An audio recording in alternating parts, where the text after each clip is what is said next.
Hoy día vamos a hablar de algo más íntimo. Ya vamos a dejar la política de lado, la política del cielo, no la política de este mundo, sino que vamos a hablar acerca de un edificio perfecto.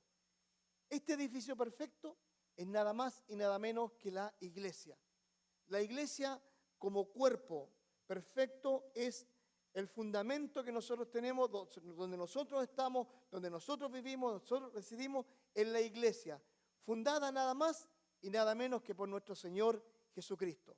Y veamos lo que dice Efesios capítulo 2, versículo 20. Dice así: edificaos sobre el fundamento de los apóstoles y profetas, siendo la principal piedra del ángulo Jesucristo mismo. La edificación, edificaos sobre el fundamento de los apóstoles y de los profetas. El apóstol Pablo comienza a describir la inmensa construcción pensando en primer lugar en la calidad del fundamento. ¿Y cuál es la calidad del fundamento? Es simplemente los apóstoles y los profetas que en ese tiempo estaban.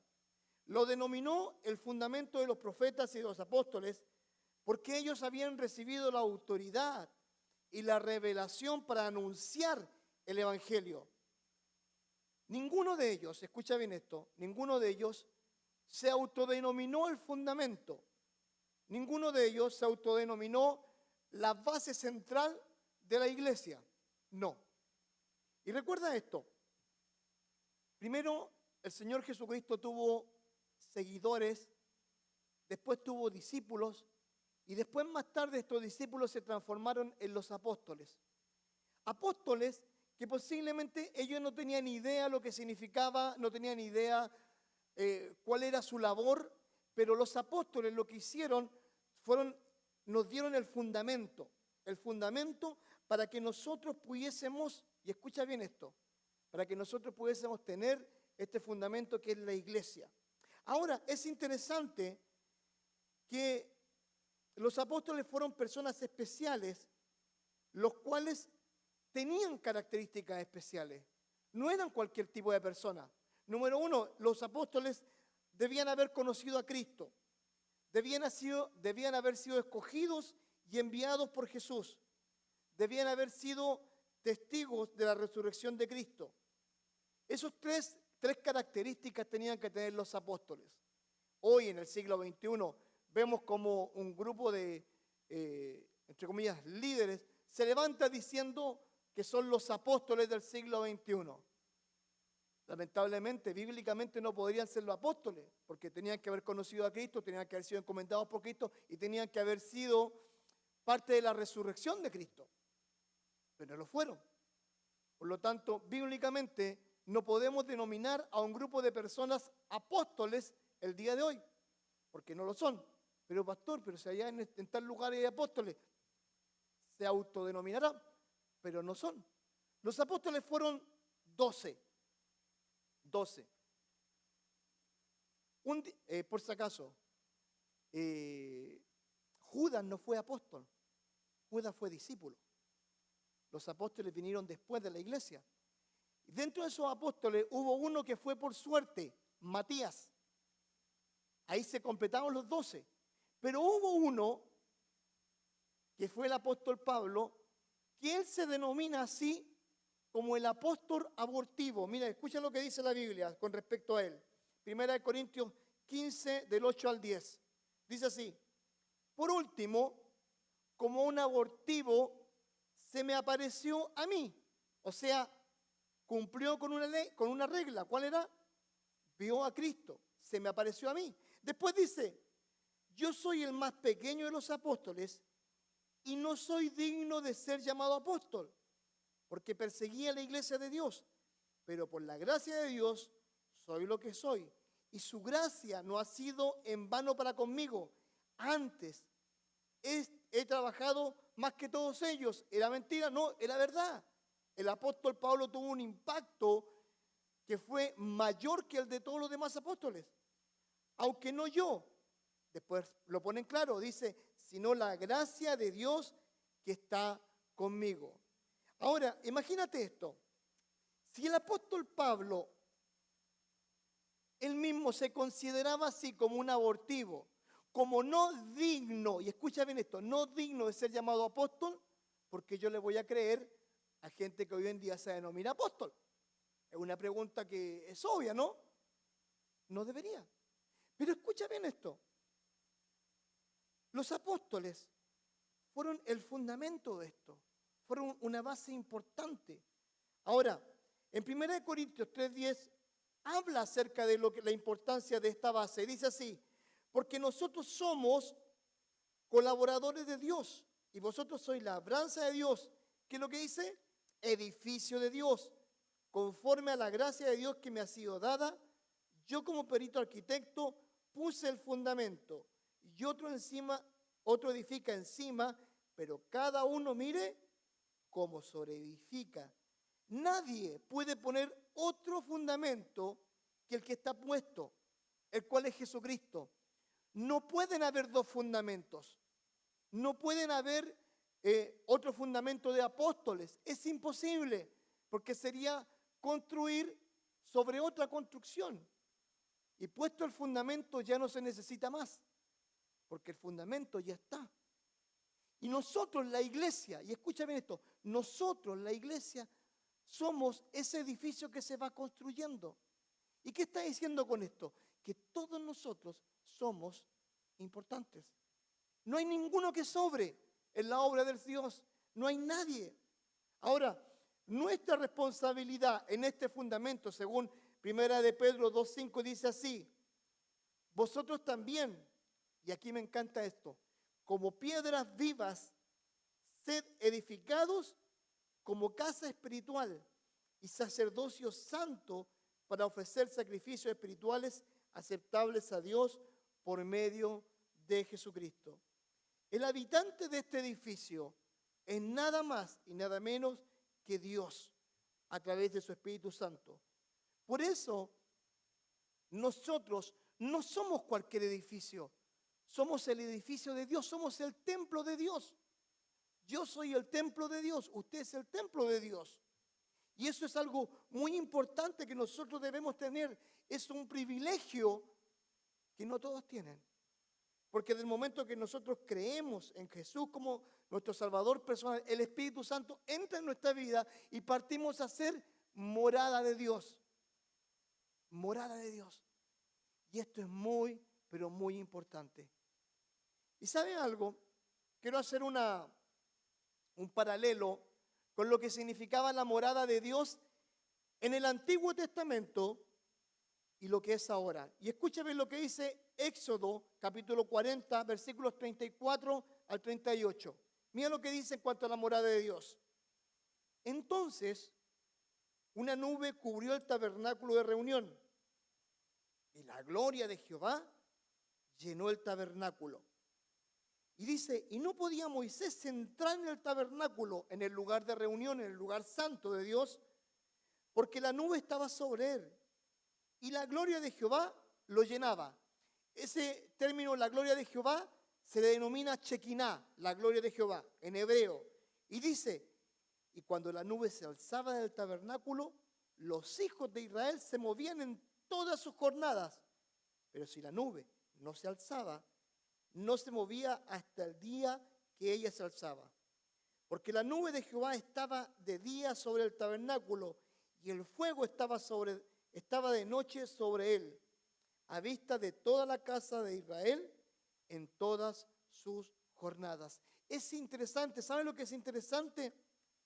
Es interesante ver que la gloria de Dios habitaba en el tabernáculo. La gloria de Dios estaba dentro del tabernáculo. Y dice que esa gloria de Dios producía cierto temor, un temor santo, reverente. Pero escucha esto. Ahora, cuando nosotros conocemos a Jesús como Salvador personal, la gloria de Dios, ¿dónde pasa? En nosotros. Nosotros llevamos esa Shekinah, esa gloria de Dios, porque Él está ahí en nuestra vida. Él está en nuestro corazón. Él es parte importante y es para siempre. Ahora, me llama la atención, dice que el Espíritu de Dios, cuando se movían ellos. Cuando se paraban ellos. ¿Sabe lo que está hablando? Del control del Espíritu Santo. Cuando nosotros dependemos de Dios, cada decisión que nosotros tomamos, la tomamos en base a ¿qué? En base a lo que Dios va diciendo en nuestras vidas. Y eso es muy importante. Ahora, dice la Biblia que nosotros deberíamos ser guiados por el Espíritu Santo y guiados por su palabra. Y escucha lo que dice Juan 16:13 respecto a lo que estoy diciendo. Pero cuando Él, se está refiriendo al Espíritu Santo, el Espíritu de verdad, venga, os guiará a toda la verdad, porque no hablará por su propia cuenta, sino que hablará todo lo que oiga y os hará saber lo que habrá de venir. El Espíritu Santo se encarga y se va a encargar de guiarnos, de cuidarnos, de revelarnos lo que nosotros a través de su palabra debemos dar, de los pasos que debemos dar en la vida cristiana, los pasos en nuestra vida diaria, los pasos en nuestro trabajo, porque Él nos guía. No tomamos decisiones solamente por un sentimiento o por una ocurrencia, sino que los tomamos en base a mi relación con Dios, a mi oración con Dios, a mi tiempo con Dios. Ahí tomamos decisiones. Y cuando son guiadas por el Espíritu de Dios, por el Espíritu de verdad que está en nosotros, sabemos que vamos en el camino correcto. Ahora, es interesante que nosotros debemos darnos cuenta que ahora nosotros somos la morada permanente de Dios. Que este edificio que se está construyendo, que tuvo como fundamento a los apóstoles, este edificio es la morada permanente de Dios. Dice en 1 Corintios 1, 16 al 20, dice así, 1, 19 y 20, 1, 6, 19 al 20, perdón. ¿O ignoráis que vuestro cuerpo es templo del Espíritu Santo, el cual está en vosotros, el cual tenéis de Dios, y que no sois vuestros, porque habéis sido comprados por precio? Glorificad pues a Dios en vuestro cuerpo y en vuestro espíritu, los cuales son de Dios. Es interesante, porque le dice, ¿o ignoráis que vuestro cuerpo es templo del Espíritu Santo? ¿Por qué lo está diciendo? ¿Por qué? Porque los hermanos en Corinto era una iglesia, vamos así a decirlo, liberal, pero no porque fueran liberales, sino porque su vida había sido siempre así, liberal. Y los Corintos, en esa iglesia, los hermanos, cuando iban a la Santa Cena, se emborrachaban. Pero se emborrachaban mal, peleaban, se mandaban a juicio, tenían problemas de inmoralidad, maltrataban su cuerpo. Por eso les dice, ¿o ignoráis que vuestro cuerpo es templo del Espíritu Santo? ¿Ignoran que la gloria de Dios que antiguamente estaba en el templo, ahora está en su vida? Dice, ¿o ignoráis que vuestro cuerpo es templo del Espíritu Santo, el cual está en vosotros y mora en vosotros? Por eso es la pregunta, ¿lo ignoran? Por eso es tan importante que nosotros entendamos que esa morada permanente que tiene Dios es en nuestra vida. Cada vez que nosotros hacemos algo bueno delante de Dios, obviamente honramos a Dios. Pero cada vez que hacemos algo malo, estamos llevando al mismo Dios, al mismo lugar a pecar. Es triste, es sumamente triste. Dice, glorificad pues a Dios en vuestro cuerpo y en vuestro espíritu, los cuales son de Dios. ¿Qué significa en vuestro cuerpo? Que debemos también nosotros, ¿qué? Cuidarnos. Cuidarnos. Debemos cuidarnos nosotros. No debemos maltratar el cuerpo que Dios nos dio. ¿Qué significa? Significa posiblemente tener una dieta mejor, hacer ejercicio, no ser tan sedentario. Gracias a Dios nosotros no lo somos. Pero ¿sabe algo? Debemos cuidarnos. ¿Por qué? Porque somos templo de Dios y morada de Dios. Y debemos cuidarlo en el aspecto espiritual. Porque si nos cuidamos del aspecto espiritual, nuestra vida, escucha bien esto, nuestra vida va a honrar a Dios. Y Él quiere que nosotros honremos a Dios aún con nuestro cuerpo. Cuando en la antigua iglesia donde yo iba cuando muy niño, hacíamos el calendario de limpieza de la iglesia. Nosotros no pagábamos, nosotros como iglesia hacíamos familias. Como yo no tenía familia, siempre me metían a una familia, ¿ya? Pero ¿qué es lo que había? El pastor y los diáconos habían dejado una lista de cada detalle, cosa que nos debíamos limpiar en la iglesia. Y estaba uno de los versículos que hablaba acerca de eso, el cuidado del templo. Y cuidábamos ese templo, esa iglesia, te digo, muy limpia, muy... recuerdo que el piso había que encerarlo, después había que sacarle brillo. Y era el cuidado que nosotros dábamos a un edificio. Imagínate el cuidado que debemos dar nosotros a nuestro cuerpo y a nuestra vida espiritual. Debe aún ser más piqui, más cuidadoso, con mayor delicadeza, porque somos templo del Espíritu Santo. Él mora en nuestras vidas. Él está en nuestras vidas. Ahora, hay una cosa que usted debe saber, que nuestro cuerpo debe honrar a Dios en todo. Y escucha esto, 2 Corintios 6, 16 al 18. Dice así. Dice, ¿y qué acuerdo hay entre el templo de Dios y los ídolos? Porque vosotros sois el templo del Dios viviente. Como Dios dijo, habitaré y andaré entre ellos y seré su Dios. Y ellos serán mi pueblo. Después sigue diciendo, por lo cual, salid de en medio de ellos y apartaos, dice el Señor, y no toquéis lo inmundo, y yo os recibiré. Y seré para vosotros por padre, y vosotros me seréis hijos e hijas, dice el Señor Todopoderoso. ¿Qué acuerdo hay entre los ídolos y el templo de Dios? La respuesta es ninguno. Ninguno. Por lo tanto, dime con quién andas, te diré quién eres, y voy y honro a Dios en todo lo que yo hago, en todo lo que yo digo y cómo me muevo en mi andar diario. Esa es mi forma. Debo hacerlo así. Debo honrar a Dios. No debo hacer una mixtura de lo santo, porque Dios quiere personas santas, con lo pagano, no. Recuerden el mensaje de hace 3 semanas atrás, el mensaje que no se quiere escuchar, porque no eres frío ni caliente, te vomitaré de mi boca. Por lo tanto, eres tibio. Por lo tanto, nosotros debemos entender que nuestra responsabilidad delante de Dios es inmensa, porque Dios habita en nuestras vidas.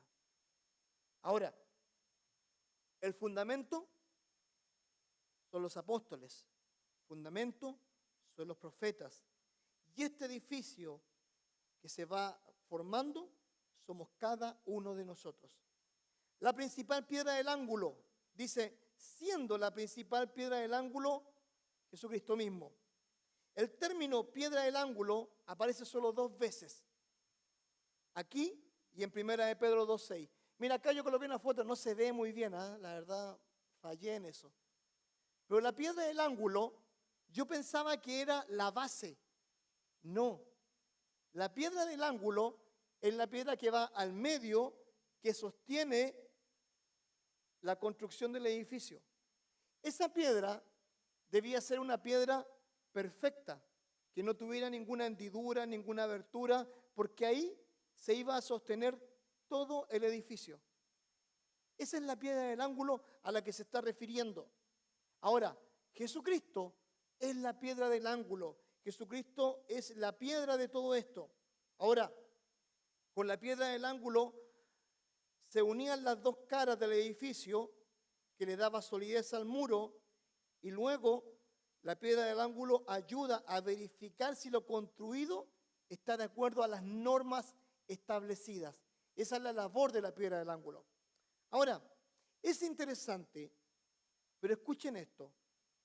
Cuando Jesucristo formó la iglesia, en Mateo capítulo 16, versículo 18, llama la atención esto.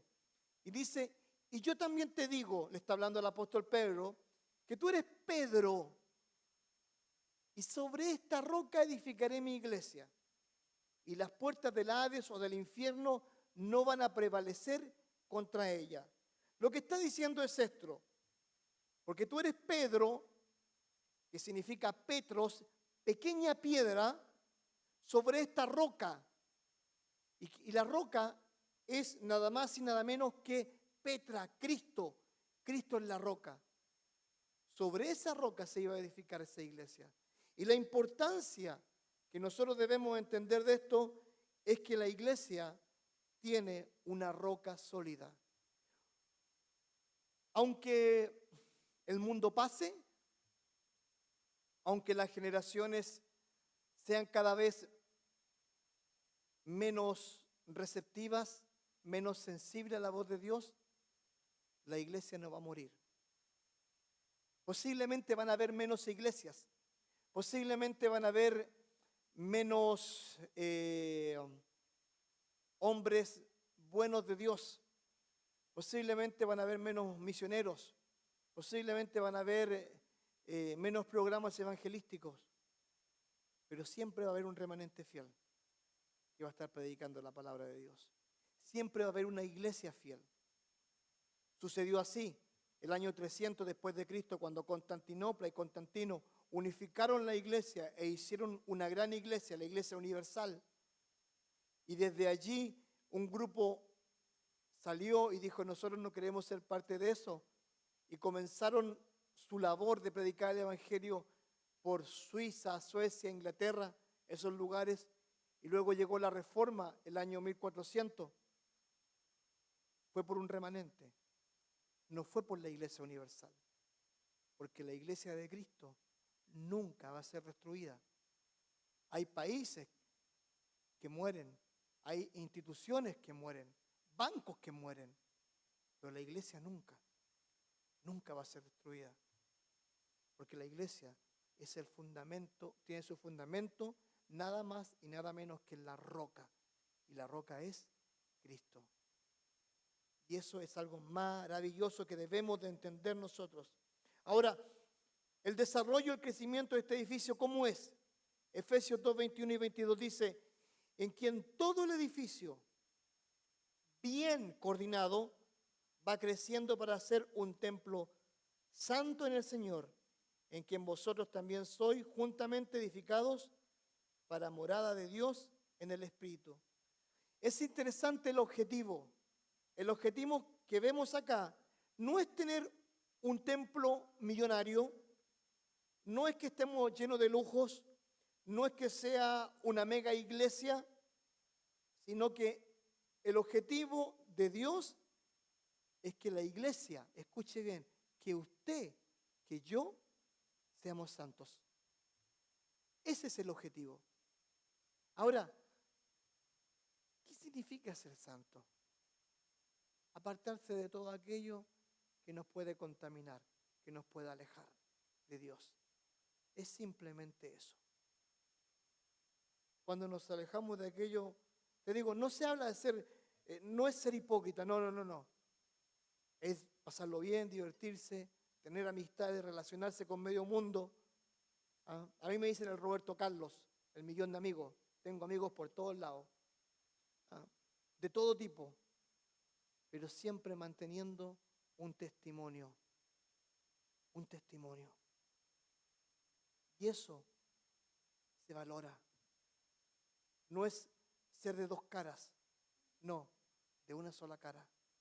¿Por qué? Porque Dios quiere un templo santo, gente santa. Ahora, es interesante también que nadie sobra aquí. Todos somos importantes, todos nos necesitamos. ¿Sabe lo que estábamos haciendo ahora? Estábamos orando los unos por los otros. ¿Por qué? Porque extrañamos a nuestros hermanos, amamos a nuestros hermanos, queremos a nuestros hermanos. Pero tenemos que orar los unos por los otros. Todos nos necesitamos. Usted es parte importante de la iglesia. Usted no sobra. No. ¿Cómo, Señor? No, nadie sobra en la obra de Dios. Todos nos necesitamos. Todos necesitamos apoyarnos los unos a los otros. Mira la descripción que hace el apóstol Pablo referente a la iglesia. Ahora, ¿por qué la hace? Porque los corintios se peleaban por saber quién era el mayor, quién era el mejor. Algunos decían, yo me convertí con el mensaje del apóstol Pedro, yo me convertí con el mensaje del apóstol Pablo, yo me convertí con el mensaje de Apolos, yo me convertí con el mensaje del pastor Francisco. Y ellos se jactaban de quienes los habían alcanzado. Pero mira la descripción que hace el apóstol Pablo. Primera de Corintios 12, del 12 al 27. Así que vamos a leer bastante acerca de esto. Porque así como el cuerpo es uno y tiene muchos miembros, pero todos los miembros del cuerpo, siendo muchos, son un solo cuerpo. Así también Cristo. Porque por un solo espíritu fuimos todos bautizados en un cuerpo, sean judíos o griegos, sean esclavos o libres. Y a todos se nos dio a beber de un mismo espíritu, su Espíritu Santo en nosotros. A eso se está refiriendo lo que hablé anteriormente. Además, el cuerpo no es solo un miembro, sino muchos. Si dijera el pie, porque no soy mano, no soy del cuerpo, ¿por qué no seré del cuerpo? Pregunta. Y si dijera la oreja, ¿por qué no soy ojo? No soy del cuerpo. ¿Por eso no seré del cuerpo? Si todo el cuerpo fuese ojo, ¿dónde estaría el oído? Si todo fuese oído, ¿dónde estaría el olfato? Mas ahora Dios, escucha esto, ha colocado los miembros, cada uno de ellos, en el cuerpo. Y escucha esta frase, ¿cómo? Como Él quiso, como Él quiso. A cada uno de nosotros nos dio una labor, a cada uno le dio un don, a cada uno le dio una labor específica, pero no por lo que yo quiero, sino como Él quiso. Así de simple, como Él quiso. Sigamos leyendo. Porque si todos fueran un solo miembro, ¿dónde estaría el cuerpo? Pero ahora son muchos los miembros, pero el cuerpo es uno solo. Ni el ojo puede decir a la mano, no te necesito, ni tampoco la cabeza a los pies, no tengo necesidad de vosotros. Más bien, los miembros del cuerpo que parecen más débiles, escucha bien esto, son los más necesarios. Y aquellos del cuerpo que no parecen menos dignos, a estos vestimos más dignamente. Y los que en nosotros son menos decorosos, se tratan con más decoro.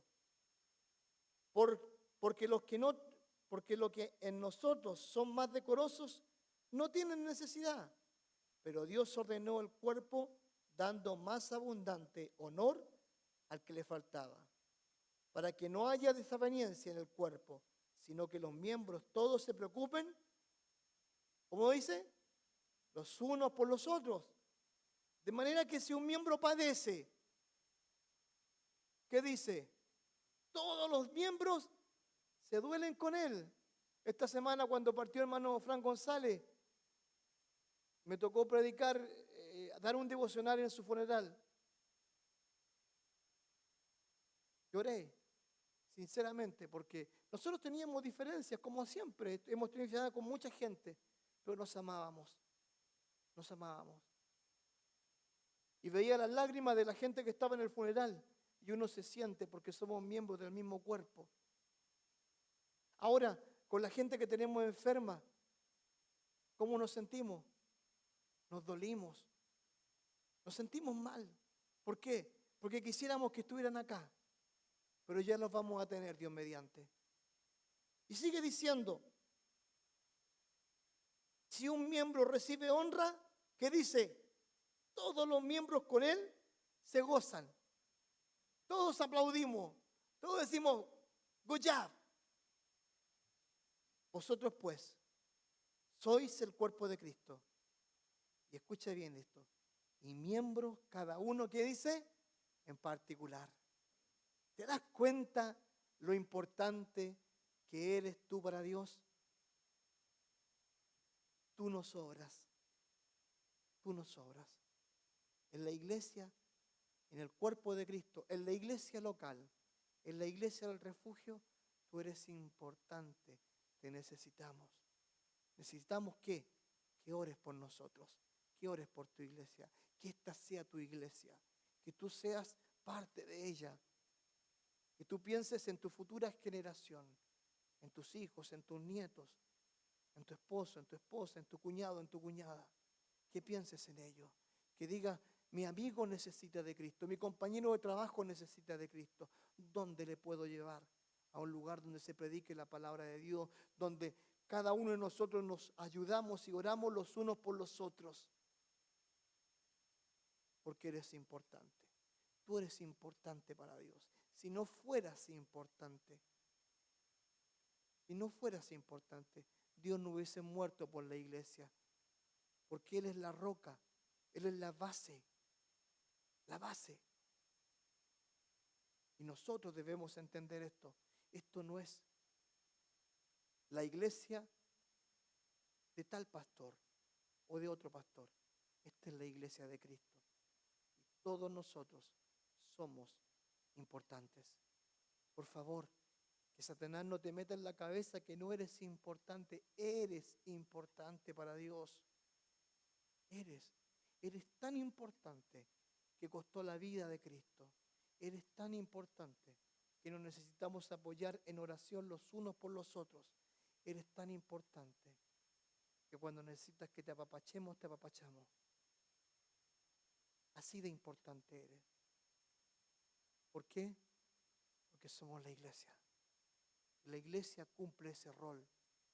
La iglesia debe servir al necesitado, a la viuda, al huérfano y al extranjero, al inmigrante. ¿Sabías tú eso? ¿Ah? ¿Sabías tú que Dios en el Antiguo Testamento habló acerca del inmigrante? El día de ayer estaba en Walmart. Le estaba enviando dinero a mi mamá. Y llegó un grupo de jóvenes chiquitos y se acercaron a mí. O sea, no, los escuché hablar y hablaban en un dialecto. No entendía nada. Después uno se acerca y me habla en español, me dice, ayuda con el dinero, con mi tarjeta. Fue lo único que me dijo.